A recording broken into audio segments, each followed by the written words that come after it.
Inspector Balram, നിങ്ങളെക്കുറിച്ച് ധാരാളം allegations ഞാൻ ഇവിടെ കേട്ടു. പക്ഷെ ഇന്നലത്തെ സംഭവത്തെക്കുറിച്ചാണ് ഇവിടെ അന്വേഷിക്കുന്നത്. ഏത് സാഹചര്യത്തിലാണ് നിങ്ങളവിടെ വെടിവെക്കാൻ ഉത്തരവിട്ടത്? ആത്മരക്ഷാർത്ഥമാണെന്ന പോലീസിന്റെ സ്ഥിരം ന്യായമൊന്നും ഇവിടെ വേണ്ട. ഇല്ല സർ, പോലീസ് ആത്മാവും ശരീരവും ഇല്ലാത്ത വില കുറഞ്ഞ നിർജീവ വസ്തുക്കളാണെന്ന് കരുതുന്നവർക്ക് ആ ന്യായം ബോധ്യപ്പെട്ടില്ല എന്നറിയാം. മിസ്റ്റർ, ചോദിച്ചതിന് ഉത്തരം പറഞ്ഞാൽ മതി. അതാണ് സാർ പറഞ്ഞു വരുന്നത്. കൊള്ളയും കൊലയും തീവപ്പും നടത്തിയ ക്രിമിനൽ പുള്ളികൾ ഒരുത്തൻ ചത്താൽ ഇവിടെ ചോദിക്കാൻ ആളുണ്ട്, പ്രക്ഷോഭം സംഘടിപ്പിക്കാൻ പാർട്ടികളുണ്ട്. അത്തരം സാമൂഹ്യ ദ്രോഹികൾ ഒരു പോലീസ് ഉദ്യോഗസ്ഥനെ പെട്രോളിൽ മുക്കി തീയിട്ട് ചുട്ടാലും തല വെട്ടിയെടുത്താലും ചോദിക്കാനാണില്ല. അവരുടെ കുടുംബാംഗങ്ങൾക്ക് നഷ്ടപരിഹാരം വാങ്ങിച്ചു കൊടുക്കാൻ ഉത്തരവാദിത്തപ്പെട്ടവരില്ല. Stop it, come to the point. എന്താണ് അവിടെ നടന്നത്? വെടിവെപ്പിന് ഓർഡർ ഇടാൻ നിങ്ങൾക്ക് ആരാണ് അധികാരം നൽകിയത്? സർ, കല്ലും കട്ടപ്പാറയും കൈബോംബുമായി ഒരു സംഘം പോലീസിനെ നേരിട്ടപ്പോ വെറും ലാത്തി കൊണ്ട് അവരെ തടഞ്ഞു നിർത്താനാവില്ലെന്ന് വന്നു. ആ സമയം പലരെയും വിളിച്ച് അന്വേഷിച്ചു, അനുമതി ചോദിച്ചു, ജില്ലാ കളക്ടർ മുതൽ DIG വരെ. പക്ഷെ ആരിൽ നിന്ന് ഒരു മറുപടിയും കിട്ടിയില്ല. മേലധികാരികൾ പഴിചാരി ഇയാൾ രക്ഷപ്പെടാൻ ശ്രമിക്കണ്ട. നിങ്ങൾക്കെതിരെ നടപടിയെടുക്കാതിരിക്കാൻ കാരണമല്ലോ ബോധിപ്പിക്കാനുണ്ടോ? നടപടിയെടുക്കേണ്ടത് കുറ്റക്കാർക്കെതിരെ വേണം sir. Kammathi street കൊള്ളയടിച്ചവര്, Krishna jewellers കുത്തിക്കവർന്ന് അതിന്റെ ഉടമയെ വെട്ടിക്കൊന്നവര്, പോലീസ് വാഹനങ്ങളടക്കം പൊതുമുതൽ ചുട്ടുകരിച്ചവര്, അവരെ മുഴുവൻ മാറ്റി നിർത്തി എന്നെ പ്രതിയാക്കുന്നത് വെടിവെപ്പിന് ഉത്തരവിട്ടതിന്റെ പേരിലാണെങ്കിൽ അത് ഞാൻ ചെയ്ത കുറ്റകൃത്യമല്ല, ഒരു പോലീസ് ഓഫീസർ എന്ന നിലയിൽ എന്റെ ഡ്യൂട്ടിയാണ്. അതിൽ രണ്ടുപേർ മരിച്ചെങ്കിൽ അതിൽ എത്രയോ ഇരട്ടി ജീവൻ രക്ഷിക്കാൻ, ഇപ്പോൾ തന്നെ ലക്ഷക്കണക്കിന് രൂപ നഷ്ടമായെങ്കിൽ കോടിക്കണക്കിന് രൂപ നഷ്ടമാകാതിരിക്കാൻ അതിന് തെളിവാണ് കൃഷ്ണപിള്ളയുടെ ശവം. ഇപ്പോഴും കെട്ടടങ്ങിയിട്ടില്ലാത്ത കമ്പത്തി സ്ട്രീറ്റ് വെട്ടും കുത്തുമേറ്റ് തലപൊട്ടി എല്ലൊടിഞ്ഞ് ആശുപത്രിയിൽ കഴിയുന്ന പോലീസുകാരടക്കമുള്ള നൂറുകണക്കിന് നിരപരാധികൾ. അവരെ കാണാതെ തെളിവും സാക്ഷിമൊഴികളും രേഖപ്പെടുത്താതെ ഒരാളെ ശിക്ഷിച്ച് പലരുടെയും മുഖം രക്ഷിക്കാനാണ് അന്വേഷണം എന്ന ഈ പ്രവർത്തനമെങ്കിൽ അയാൾ പറയട്ടോ. ക്ഷമിക്കണം സർ, ഇഷ്ടദൈവങ്ങളെ പ്രീതിപ്പെടുത്താൻ നരബലി പോലും നടത്തുന്നവരുടെ നാടാണ്. ഇഷ്ടജനങ്ങളെ തൃപ്തിപ്പെടുത്താൻ ഒരു പാവം പോലീസ് ഉദ്യോഗസ്ഥനെ ബലിയാടാക്കാനാണ് ഉദ്ദേശമെങ്കിൽ it's up to you sir. I have nothing more to say.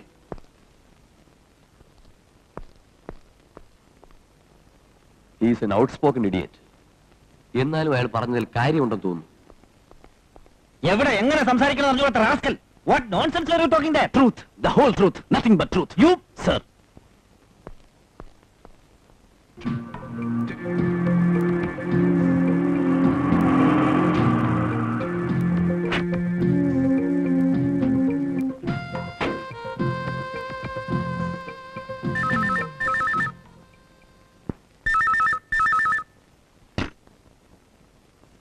Hello Indira? Yes sir, Indira. Congratulation Indu. Thank you. एक आदमी नीचे तुम्हारा इंतजार कर रहा है. ओह, ओके सर.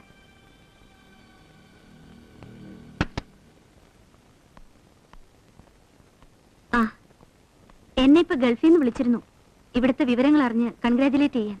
എനിക്കതല്ല, ഇവിടെ നടക്കുന്ന കാര്യങ്ങൾ മിനിറ്റ് വെച്ച് കടലിന് അക്കരെ ഇരിക്കുന്ന മൂപ്പർ അറിയുന്നതാണ് അതിശയം. ഇല്ലെങ്കിൽ അദ്ദേഹത്തിന് ആ സ്ഥാനത്തിരിക്കാൻ ഒക്കില്ലല്ലോ. നമ്മളെ ഇന്ന് സമാധാന കമ്മിറ്റിക്ക് വിളിച്ചിട്ടുണ്ട് മുഖ്യമന്ത്രി. എന്നെയും വിളിച്ചിട്ടുണ്ട്.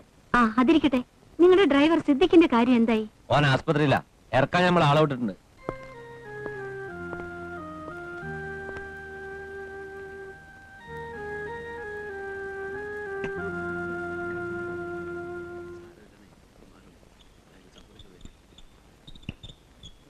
ഇവിടത്തെ ഭക്ഷണം മോശമായതുകൊണ്ട് നിനക്ക് വേണ്ടി ഞാൻ കുറച്ച് പൊറോട്ടയും നല്ല ഒന്നാന്തരം ചില്ലി ചിക്കനും വാങ്ങിച്ചു. എന്നിട്ട് പിന്നെ തോന്നി അത് കഴിച്ച് നിനക്ക് ഇനിയും കൂടുതലായല്ലോ, അതുകൊണ്ട് മുഴുവനും ഞാൻ തന്നെ കഴിച്ചു. എനിക്കങ്ങനെ ആഹാരം കഴിക്കാൻ പറ്റാത്ത അസുഖമൊന്നുമില്ല. അത് കണ്ട, തല അല്പമെങ്കിലും പൊങ്ങുമായിരുന്നെങ്കിൽ സ്റ്റേഷനിലെ പിരിവ് ഒഴിവാക്കിട്ട് നീ ഇതേപോലെ വന്ന് കിടക്കോ? അങ്ങനെ വിളിക്കരുത്, അത് മോശം. ഇവിടെ ഇയാളെ ഇപ്പൊ കൊണ്ടുപോകാൻ പറ്റില്ല. ഡോക്ടറുടെ സമ്മതം ഇല്ലാതെ കൊണ്ടുപോകാൻ ഒക്കില്ല. ഞങ്ങൾക്കൊരു ഡോക്ടറിന് സമ്മതം വേണ്ട. പോലീസിന്റെ വേണ്ടി വരും. കസ്റ്റഡിയിലെടുത്ത പ്രതിയാണ് ഇയാൾ, അങ്ങനെ കൊണ്ടുപോകാൻ പറ്റില്ല. ഇത് എവിടുത്തെ ന്യായമാ സാറേ? മര്യാദയ്ക്ക് ഇയാളെ കൊണ്ടുവെക്കരുത്. അത് കൊള്ളാം, അരിയിൽ നിന്ന് ആശാരിച്ചും കടിച്ച് പിന്നെയും പഠിക്കാം.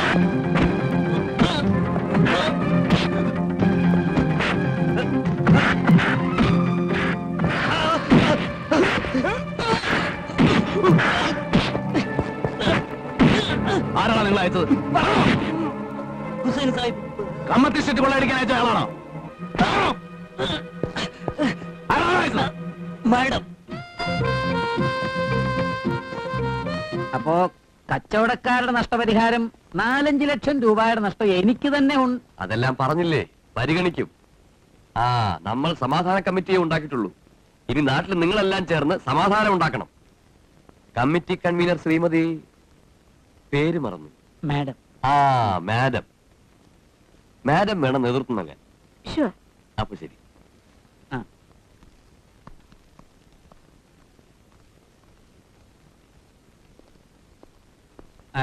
ഞങ്ങളുടെ അറിവിലൂടെ ലഹള നടത്തിയവരുടെ പേരായത്. എത്രയും പെട്ടെന്ന് നടപടിയെടുക്കണം.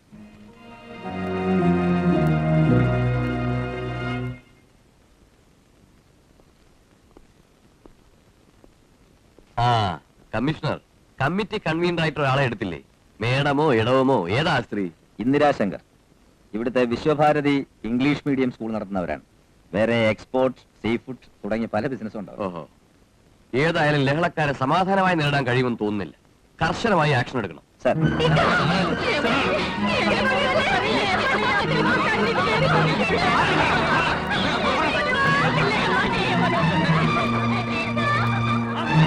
സഹദേവന്റെ ഇവിടുത്തെ ചാരായക്കട മാറ്റാൻ അമ്പലമുണ്ട് പള്ളിയുണ്ടെന്നും പറഞ്ഞ് ബഹളം ഉണ്ടാക്കിയ പൗരസംഘത്തിന്റെ നേതാവാണിവൻ.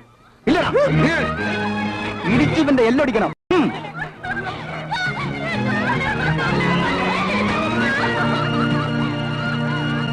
ഒരു ന്യായമൊക്കെ കേൾക്കണ്ട. പോലീസ് കുപ്പായിട്ട് അവർക്ക് എന്ത് തോന്നിയാസം കാണിക്കാന്ന്? മിസ്റ്റർ ഹുസൈൻ, ആ കള്ള ഇമാർ ഇൻസ്പെക്ടർ വെടിവെപ്പി പരിക്ക് പറ്റി ആസ്പത്രി കിടക്കണോടുന്ന എന്റെ ഡ്രൈവറെ പിടിച്ചോടുന്നത് അത് എന്ത് കുറ്റത്തിനാണ് എനിക്ക് അറിയണം. ഞാൻ അന്വേഷിക്കാം. നിങ്ങൾ അന്വേഷിച്ചാലും വേണ്ടില്ല, തല കുത്തി മറിഞ്ഞാലും വേണ്ടില്ല, കോനെപ്പ വിട്ട് കിട്ടണം. ശരി, നമുക്ക് വഴിയുണ്ടാക്കാം. മിസ്റ്റർ ഹുസൈൻ സാഹിബ് ഇരിക്കൂ. ഇരിക്കണില്ല.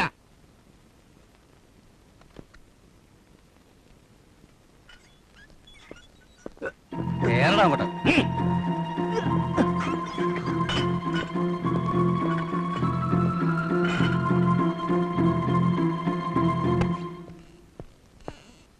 ഒരു സീനിയർ ഓഫീസറുടെ മുറിയിലേക്ക് കടന്നു വരുന്ന ഇങ്ങനെയാണോ? ഒട്ടും മാനേജ് ഇല്ലാതെ. Sorry sir. May I come in sir? തനിക്ക് എന്താ വേണ്ടത്? എന്നോട് അന്വേഷിക്കാതെ ലോക്കപ്പിൽ ഇരുന്ന പ്രതികളെ സാർ റിലീസ് ചെയ്തു. അവരിൽ ആശുപത്രിയിൽ കിടന്ന ഒരു രോഗിയടക്കം ബലം പ്രയോഗിച്ചല്ലേ ഇയാൾ അറസ്റ്റ് ചെയ്തത്? റൈറ്റിൽ പങ്കെടുത്ത പ്രതികളാണ് സാർ അവര്. കുറ്റം സംബന്ധിച്ച് അവർ ഏറ്റുപറഞ്ഞ കാര്യങ്ങളാണ് ഇതൊക്കെ. ഈ ലഹളയ്ക്ക് പിന്നിൽ പ്രവർത്തിച്ച യോഗ്യന്മാർ ആരൊക്കെയാണെന്നത് അടക്കം അവരെ അറസ്റ്റ് ചെയ്യാനും ചോദ്യം ചെയ്യാനും സാർ എനിക്ക് പെർമിഷൻ തരണം. നോ, ലോക്കപ്പിൽ താൻ ഇടിച്ചു പറയിച്ച കാര്യങ്ങൾ കോടതിയിൽ അവർ നിഷേധിക്കില്ല എന്നുള്ളതിന് എന്താ ഉറപ്പ്? ഇതിൽ പ്രതികളാക്കിയിരിക്കുന്ന വ്യക്തികളെ തനിക്ക് ശരിക്കറിയാമോ? അവരുടെ സ്ട്രെങ്തും സോഷ്യൽ സ്റ്റാറ്റസും? ഇവിടുത്തെ പോലീസ് കമ്മീഷൻ അടക്കം ഓച്ചാനിച്ച് നിൽക്കുന്ന നാട്ടിലെ പ്രമാണിമാര്. ബൽറാം, അവരെ പേടിച്ചല്ലേ സാർ ഈ പ്രതികളെ വിട്ടുകൊടുത്തത്? പണവും സ്വാധീനം ഉപയോഗിച്ച് തേഞ്ഞിക്കൽ ലഹള നടത്തിച്ചത് എന്റെ അന്വേഷണത്തിൽ ഈ സംഘമാണ്, അല്ലാതെ അതൊരു വർഗീയ കലാപമായിരുന്നില്ല. അടിസ്ഥാനമില്ലാതെ വാദിച്ചാൽ പോരാ. Can you prove that? സത്യമാണ് സർ. സത്യം കണക്കിലെടുത്ത് കോടതി ശിക്ഷ വിധിച്ചിരുന്നെങ്കിൽ ഈ ഉടുപ്പിട്ടുകൊണ്ട് താൻ എന്റെ മുന്നിൽ നിൽക്കില്ലായിരുന്നു. ഒരു ക്രിമിനൽ പുള്ളിയായിരുന്നെങ്കിലും സത്യരാജിനെ താനല്ലേ വെടിവെച്ചു വന്നത്? പലരുടെയും മുന്നിൽ വെച്ച് താൻ അയാൾക്ക് നേരെ നിറയൊഴിച്ചിട്ടും പ്രോസിക്യൂഷന് കുറ്റം കോടതിയിൽ തെളിയിക്കാൻ കഴിഞ്ഞില്ലല്ലോ. സംശയത്തിന്റെ ആനുകൂല്യത്തിൽ താൻ രക്ഷപ്പെട്ടു.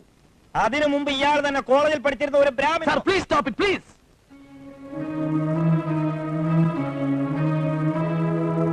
ഹലോ, കോടതിയെ ബോധ്യപ്പെടുത്താൻ എവിഡൻസ് വേണം. I mean cemented proof.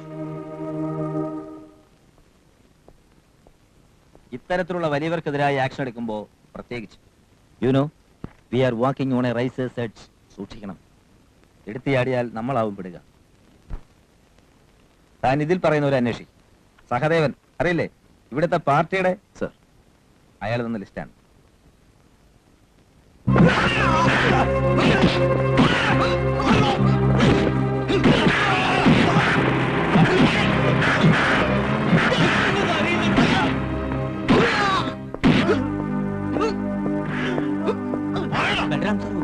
Hello, ഞാനൊന്നും അറിയില്ല സാർ. രണ്ടു ദിവസം ഞാൻ കാണാം. പറയാനല്ലേ പറഞ്ഞേ? എന്ത് ഇടിക്കുന്നു? ശബ്ദിക്കരുത്. കുടുംബം പോയിട്ടുള്ള ഞാൻ ഇങ്ങനെ ചെയ്യുന്ന സാർ. അളവ് പറഞ്ഞാൽ കൊന്നുകളഞ്ഞില്ലേ? പറയാം.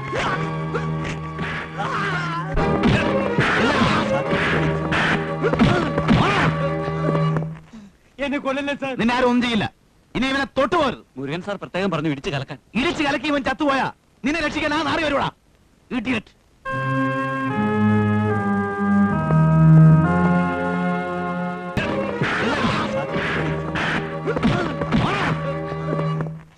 എന്നെ കൊല്ലല്ലേ സാർ. നിന്നെ ആരും ഒന്നും ചെയ്യില്ല. ഇനി ഇവനെ തൊട്ടുപോകരുത്. മുരുകൻ സാർ പ്രത്യേകം പറഞ്ഞു ഇടിച്ചു കലക്കാൻ. ഇടിച്ചു കലക്കി ഇവൻ ചത്തുപോയാ നിന്നെ രക്ഷിക്കാൻ ആ നാറി വരുവാ. ഇഡിയറ്റ്.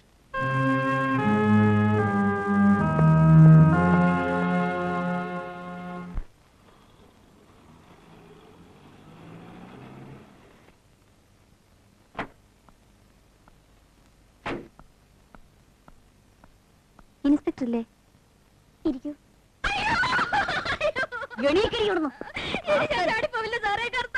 നീ ചാടുപടി, ഷെൽട്ടറും പറ്റില്ല. മനുഷ്യരെ ശിക്ഷിക്കാൻ നിന്റെ ഒരു ചാട്ടം. ഇനി കാണാൻ ഒരാൾ വന്നിരിക്കുന്നു. ഇരിയോടെ ബാക്കി ഞാൻ വന്നിട്ട്. ആരല്ലേ വന്നേ?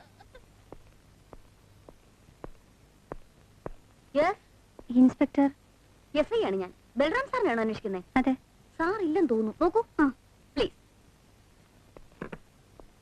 കൃഷ്ണ ജ്വല്ലേഴ്സിലാണല്ലേ?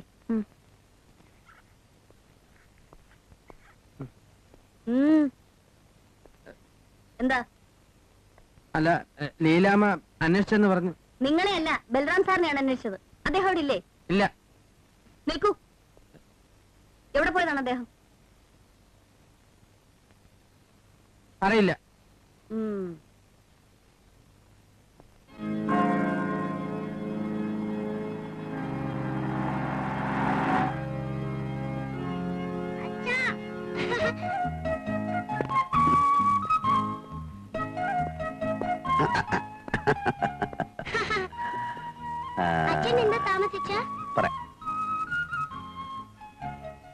അച്ഛനിപ്പോ വരാം. സിസ്റ്ററോട് കാര്യം പറയട്ടെ.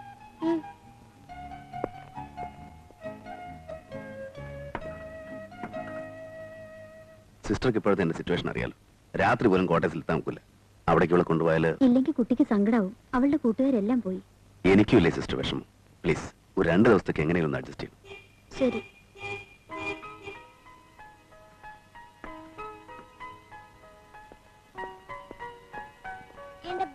മോളെ അച്ഛൻ പിന്നെ കൊണ്ടുപോകാം കേട്ടോ. അമൃത ഇങ്ങ് വരൂ.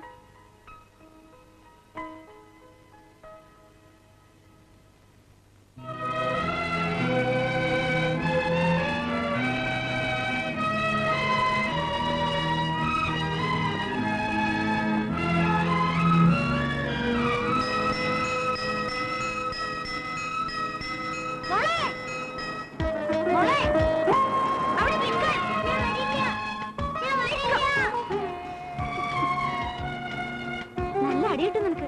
അച്ഛനോടെ കാത്തിരിക്ക.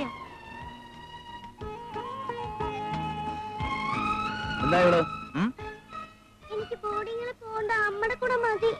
മോൾ ഇവിടെ നിന്നോട്ടെ. കഷ്ടാണേ. ബോർഡിങ്ങിൽ ഒറ്റയ്ക്ക് എന്തിനാ അയക്കണേ? നീ ലാളിച്ച് ചീത്തയാകാതിരിക്കാൻ വേണ്ടി അല്ലേ മോളെ? അമ്മ എനിക്ക് പോണ്ട.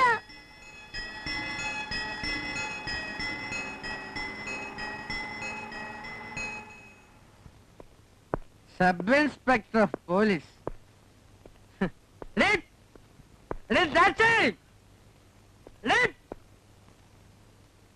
എവിടെയാണ് അമ്മ?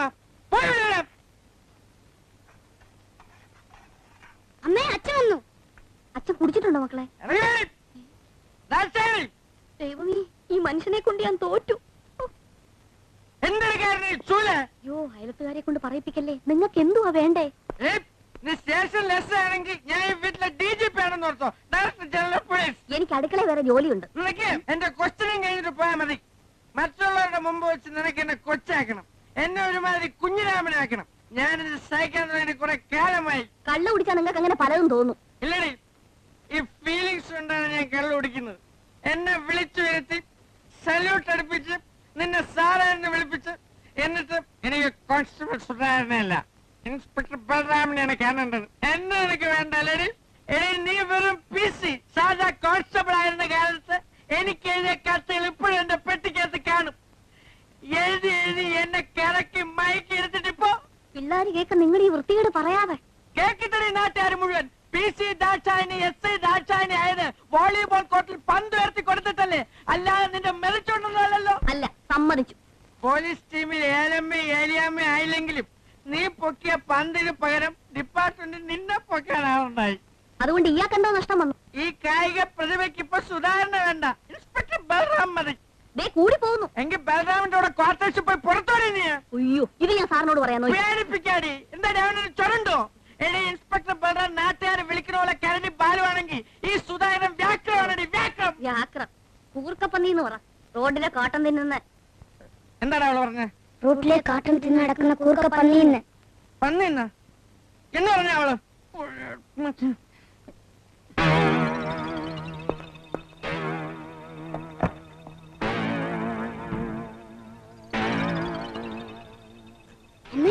തോക്കെടുത്തു. എന്റെ ദൈവമേ, അയ്യോ അതിൽ നിറയുണ്ട്. നിങ്ങൾ അതും വെച്ച് കൊല്ലൂരെ എല്ലാത്തിനെയും മൂന്നിനെയും കൊന്ന് ഞാൻ ചാവും. ദൈവത്തെ ഓർത്തരുതേ. നിങ്ങൾ ബോധമില്ലാതെ വല്ലതും. ഇല്ലേ, നിന്റെ ഉദ്യോഗം മേലായിട്ട് സഹിച്ച് അടിമയെ പോലെ അനുസരിച്ച് ജീവിക്കുന്ന ആരും. വേണ്ട, ഞാൻ അനുസരിച്ചോളാം. നിങ്ങൾ എന്ത് വേണമെങ്കിലും ചെയ്തോ. ഉറപ്പാണ്. ആ. ഇങ്ങോട്ട് മാറിക്കണേ, മാറിക്കാൻ. അറ്റൻഷനിൽ സല്യൂട്ട് ചെയ്യ്. നേരെ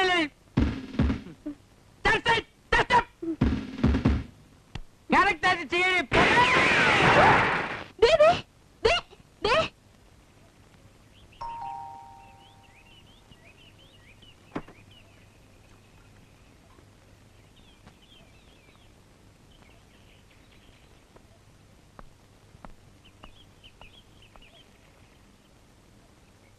ഞാൻ പ്രീതി കൃഷ്ണ, കൃഷ്ണ ജുവല്ലേഴ്സിലെ. അറിയാം. എന്തിനാ ഇവിടെ വന്നത്? 2 തവണ സ്റ്റേഷനിൽ വന്ന് അന്വേഷിച്ചു. അതിന്റെ ആവശ്യമുണ്ടായിരുന്നു. സാർ, തക്കതായ തെളിവുകൾ ഉണ്ടായിട്ടും എന്റെ അച്ഛന്റെ കൊലയുമായി ബന്ധപ്പെട്ടവർക്കെതിരെ ഇതുവരെ നിങ്ങൾ ഒരു ആക്ഷനും എടുത്തില്ല. കുറ്റപ്പെടുത്തുകയല്ല. ഓരോ സ്റ്റേറ്റിലും ദിവസവും നടക്കുന്ന കൊലകളുടെ എണ്ണം പത്രങ്ങളിൽ വരാറില്ലേ? വെറും എണ്ണങ്ങൾ മാത്രം. അവർക്ക് പേരില്ല, വിലാസങ്ങളില്ല. ആ തരത്തിൽ വെറും ഒരക്കമാവരുത് എന്റെ അച്ഛനും. എന്താ താൻ പറഞ്ഞു വരുന്നത്? I am not asking you any favor. My only request to you is, as a police officer, please do your duty, sir. കാലത്തെ വിളിച്ചോണത്ത് നീ എന്നെ ഡ്യൂട്ടി പഠിപ്പിക്കണം. Sorry, sir. Please see my position. Police ആ കേസ് അന്വേഷിക്കുന്നുണ്ട്. കൂടുതൽ വല്ലതും പറയാനുണ്ടെങ്കിൽ സ്റ്റേഷനിൽ വരൂ. ഇവിടെ വെച്ച് ഞാനൊന്നും കേൾക്കില്ല. ഡിപ്പാർട്ട്മെന്റ് എൻക്വയറിയിൽ എനിക്ക് വിശ്വാസമില്ല. പ്രതികൾ പണവും സ്വാധീനമുള്ളവരാണ്. ഇവിടുത്തെ പോലീസ് കമ്മീഷണർക്ക് വരെ ഈ കൊലയുമായി ബന്ധമുണ്ടെന്ന് ഞാൻ സംശയിക്കുന്നു. നീ എവിടുത്തെ മറ്റവളായിരുന്നാലും ശരി, എന്റെ സീനിയർ ഓഫീസേഴ്സിനെ കുറ്റം പറയുന്നത് എനിക്ക് ഇഷ്ടമല്ല. ആ ഓഫീസറെ കുട്ടിക്കാലം തൊട്ടേ അങ്കിളെന്ന് വിളിച്ച് വളർന്നോളാം ഞാൻ. എന്റെ അച്ഛനോടൊപ്പം ചീട്ട് കളിക്കാനും വിസ്കി കഴിക്കാനും ദിവസേന വീട്ടിൽ വന്നിരുന്ന ഏക ഫാമിലി ഫ്രണ്ട്. ആ ആൾ എന്റെ അച്ഛൻ ക്രൂരമായി കൊല്ലപ്പെട്ടിട്ടും എന്തുകൊണ്ട് ശവം പോലും കാണാൻ വന്നില്ല? എന്തുകൊണ്ട് ഇന്ന് വരെ ഫോണിൽ വിളിച്ച് ഒരു വാക്കെങ്കിലും പറഞ്ഞെന്നെ ആശ്വസിപ്പിച്ചില്ല? അതൊന്നും ഞാൻ അന്വേഷിച്ചിട്ടില്ല. സാർ അന്വേഷിക്കണം. ഈ കൊലയുമായി ബന്ധപ്പെട്ടവരെന്ന് ഞാൻ സംശയിക്കുന്ന ആളുകളുടെ പേരുകൾ ഇതിലുണ്ട്. കാരണം ഡീറ്റെയിൽ ആയി എഴുതിയിട്ടുണ്ട്. സാർ വായിക്കണം. നീ കൽപ്പിക്കണം. അപേക്ഷിക്കുകയാണ്. അതിനുവേണ്ടി എത്ര പണം വേണം എടുത്തോളൂ. പോരെങ്കിൽ എന്റെ അച്ഛന്റെ മുഴുവൻ സമ്പാദ്യവും. നിന്റെ പണം കണ്ട് വാലാട്ടി അനുസരിക്കുന്ന പട്ടികളാണ് ഇവിടുത്തെ മുഴുവൻ പോലീസുകാരെന്ന് നീ കരുതിയോ? ഇറങ്ങി പോയിക്കോ, അല്ലെങ്കിൽ കൈക്കൂലി തന്നെ എന്നെ സ്വാധീനിക്കാൻ ശ്രമിച്ചതിന് എനിക്ക് നിന്റെ പേരിൽ ആക്ഷൻ എടുക്കേണ്ടി വരും. കൊലയാളികളെ വെറുതെ വിട്ട് ഈ ചെറിയ തെറ്റിന് എന്നെ ശിക്ഷിക്കുന്ന ധീരതയല്ല. ഇയാൾ അത്രയ്ക്ക് പ്രിൻസിപ്പൾ ഉള്ള ആളാണെങ്കിൽ മുഖം നോക്കാതെ ശുപാർശ കേൾക്കാതെ സത്യസന്ധമായ ഒരു അന്വേഷണത്തിന് ധൈര്യമുണ്ടോ? ആണത്തുണ്ടോ? എടി പൊടിയെന്നും മറ്റും വിളിക്കുന്ന സൂക്ഷിച്ചു വേണം. എന്ത് വിളിക്കണോ ഇതിനെ? അസഭ്യം കേട്ടാ സുഹിക്കുന്ന ചില സ്ത്രീകളുണ്ടാവും. ഞാൻ ആ കൂട്ടത്തിൽപ്പെട്ടതല്ല. ഓ, നീ വലിയ പൊടിച്ചൂലേ. ആ പേര് വിളിക്കേണ്ടത് എന്നെയല്ല. നാട് നീളെ തൂത്തുവാരി ഒരുത്തി ഉണ്ടായിരുന്നല്ലോ. നിങ്ങൾ കൂടെ പൊറപ്പിച്ച നിങ്ങളുടെ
അതെ, ഇന്നലെ തീരെ ബോധമില്ലാണ്ട് വന്ന് കയറിയതുകൊണ്ടാ ഞാൻ പറയാതിരുന്നത്.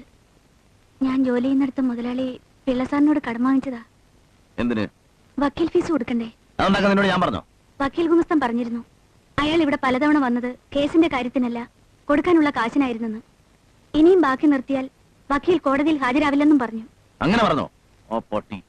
ഓ, പലിശ ഇല്ലാതെ മുതലാളി തന്നത്. എന്നാലും തിരിച്ചു കൊടുക്കണ്ടേ? കേസ് ജയിച്ചാ ജോലി തിരിച്ചു കിട്ടില്ലേ? അപ്പൊ പിടിച്ചു വെച്ച ബാക്കി ശമ്പളം മുഴുവനും കിട്ടുമല്ലോ. കേസ് ജയിക്കുമെന്ന് എന്താ ഉറപ്പ്? ഒരു ഇന്റർനാഷണൽ ക്രിമിനലിനെ ഞാൻ കൊന്നത്. ചത്തവന് വേണ്ടി ലക്ഷങ്ങൾ ചെലവിടാൻ ഇവിടെ അവന്റെ കൂട്ടുകാരുണ്ട്. ഈ കേസ് ഞാൻ ജയിക്കില്ല. അയ്യോ, അങ്ങനെ പറയരുത്. എന്നിട്ട് നിനക്ക് കടം തരാൻ ആളുണ്ട്. കൊല്ലങ്ങളോളം ഇൻസ്പെക്ടറായിട്ട് ജോലി ചെയ്തവനാ ഞാൻ. ഒരു തിടുക്കം വന്നപ്പോ 10 രൂപ സഹായിക്കാൻ ഒരു നാറിയില്ല. നീ പഴയ തൊഴിലിൽ നിന്ന് റിട്ടയർ ചെയ്തു, ഒരുത്തനെ കെട്ടി. എന്നിട്ട് നിന്നെ സഹായിക്കാൻ ഇപ്പോഴും ആളുണ്ട്. ഏതോടെ ഈ പുതിയ കസ്റ്റമർ? അങ്ങനെ പറയരുത്. സത്യമായി ഞാൻ ജോലി ചെയ്യുന്നിടത്തെ മുതലാളിയാണ് ഇത് തന്നത്, കൃഷ്ണപിള്ള സാർ. 600 രൂപ ശമ്പളത്തിന് അവിടെ ഗുണാപ്പിക്കുന്ന നിനക്ക് 10,000 രൂപ കടം തരണമെങ്കിൽ നീ അവിടെ ഉടുപ്പ് തയ്ച്ചു കൊടുക്കുന്നോടി, അത് അയക്ക് വേണ്ടി ഉടുപ്പ് അയച്ചു കൊടുക്കുന്നോടി. അനാവശ്യം പറയരുത്. ഇതിന്റെ ബാക്കി നീ അവന്. എടാ നാറി, ഗതിയില്ലെങ്കിലും ഭാര്യയെ വിറ്റ് ജീവിക്കുന്നവനല്ലടാ ഞാൻ.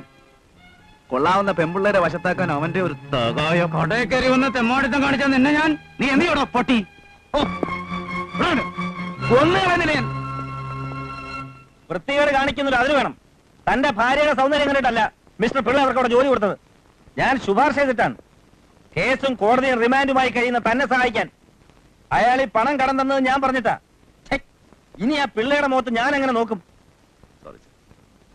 മനുഷ്യന് പ്രയാസങ്ങൾ വരും, അതിനെ നേരിടാൻ ഭ്രാന്ത് കാണിച്ചിട്ട് കാര്യമില്ല. Keep your eccentricity with you. പൊയ്ക്കോ.